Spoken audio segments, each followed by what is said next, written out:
Bom, isso aqui é só uma curiosidade, o caso da toupeira que invadiu uma trincheira ucraniana, né? E o pessoal tentando tirá-la da trincheira e ela não, ela volta para a trincheira. Isso daqui foi no dia 27 de março, foi o primeiro vídeo. Aí depois teve outro vídeo no dia 29 de março. É a mesma, o mesmo castor ali, né? É o castor, na verdade, isso daí, né? Não é toupeira, é castor. O castor tentando invadir novamente, o pessoal tirando o castor. Eu ia dar a sugestão para o cara fazer uma sopinha, tá? A sopa resolve o problema rapidamente disso daí. Mas, enfim, o pessoal tenta tirar o castor. E aqui, de novo, no dia 1º de abril, voltou o castor a invadir aqui a fronteira ucraniana. E daí, no final, os ucranianos desistiram. Parece que já está até na Wikipédia a batalha pela trincheira, né? Que foi entre as Forças Armadas da Ucrânia e o castor. E o ganho foi...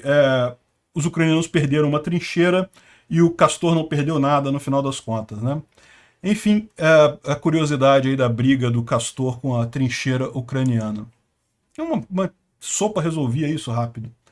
Bom, olha só, um grupo de voluntários sul-americanos do Brasil, Venezuela e Bolívia anunciaram a criação do Batalhão Bolívar para ajudar a Ucrânia lá na guerra, né? Então, vamos ver o que o cara está falando aqui. Buenos días, me llamo Rodrigo Figueredo y hoy es 30 de marzo y estamos aquí en Kiev y vengo con la intención de ayudar y para ello me voy a reunir con un grupo de personas para ayudar a la causa, específicamente en términos de comunicación, pero también en el terreno. Estamos aquí con José David, mi compatriota. Buenos días, ¿cómo estás? Buenos días. Bienvenido. Gracias. Bienvenido, ¿conoces a los chicos? Buenos días, Nandi, encantado. Bienvenido a Ucrania. Hola, Rodrigo. Mira Hola. cómo estamos hoy, España, Brasil y Japón. Exacto. ¿Qué te parece? Increíble. Ah. Y si lo entiendo bien, esto se llama el Batallón Bolívar, Sí, sí, que sí. se está sí. creando. Enfim, tem ali um brasileiro, um japonês, um espanhol e um venezuelano criando esse Batalhão Bolívar. O nome eu não gosto muito não, tá? Bolívar é o libertador da América Latina, de vários países de língua espanhola aqui na América Latina, é uma figura histórica importante, não tenha dúvida nenhuma, mas recentemente foi muito usado pelo Hugo Chávez justamente no seu projeto de poder, né? A ideia do Bolívar, aliás, a moeda da Venezuela se chama Bolívar, a ideia era fazer uma república bolivariana. Então, ultimamente, o nome do Bolívar tem sido muito usado pelo pessoal socialista aqui da América Latina. Eu fiquei preocupado com a escolha desse nome, né? Mas se o pessoal está lá para ajudar e coisa e tal, eu não vejo problemas não. Muito bacana isso, né?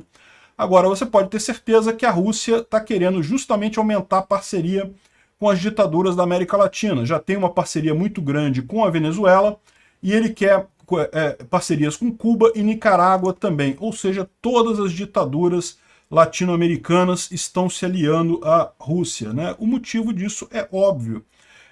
Aquele negócio, o interesse em ser anti-americano, o interesse em brigar com os Estados Unidos, muitas vezes por besteira, sem propósito nenhum, acaba jogando esse pessoal nos braços da Rússia, que é o lado errado. A gente não pode ter esse tipo de preconceito. Eu não estou dizendo que os Estados Unidos seja a perfeição e que eles não cometam erros e coisa e tal. O problema é que a gente tem que encarar essa coisa da forma honesta. A Rússia está errada nessa guerra.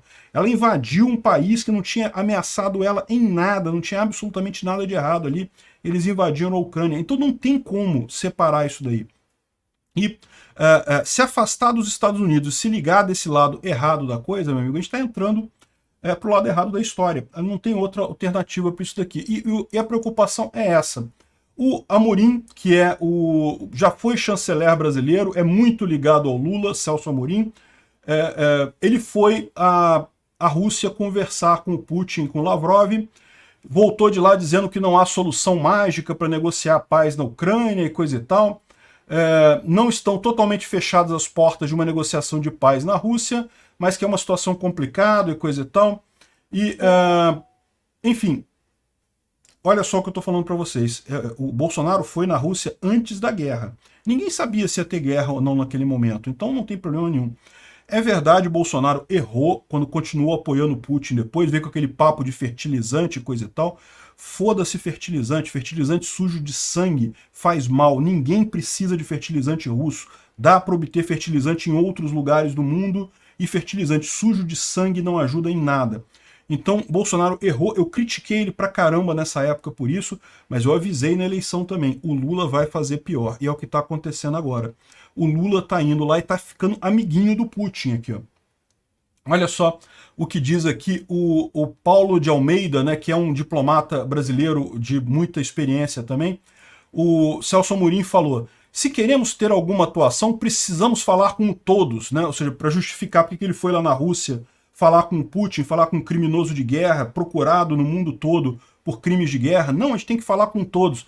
Mas e por que até agora sequer ligaram para os ucranianos, né? Ou seja, que papo é esse de falar com todos, quando na verdade eles só falam com Rússia e China, não falam com mais ninguém, né? E outros que falaram aqui também, ó, ele ainda complementou aqui, ó. Desde Lula 1 até Dilma, o Brasil virou aliado imoral de Putin, sobretudo por causa dos BRICS.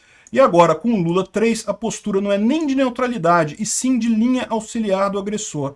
Nem se fala em guerra, mas em conflito, como se as partes fossem iguais. Ele está fazendo aqui a crítica que eu faço para vocês também. É um absurdo esse pessoal que fica tentando falar, não, porque é uma guerra, os dois lados, cada um tem razão, cada um tem um lado. Não, não é isso. Não tem igualdade aqui. A Rússia invadiu a Ucrânia. Um lado é o agressor, o outro lado é vítima. Não tem zona cinza aí, não tem questões a discutir, não tem nada disso.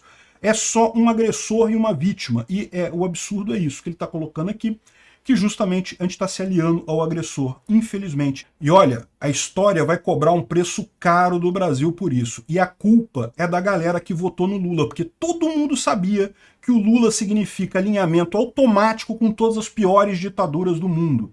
Bolsonaro errou com a Rússia? Errou. Estava errado? Estava errado.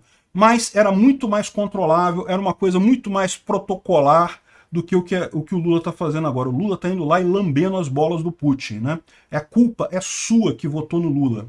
Nós vamos pagar um preço caríssimo na política mundial, nós aqui do Brasil, e a culpa é sua que votou no Lula, porque você sabia que o Lula é essa porcaria.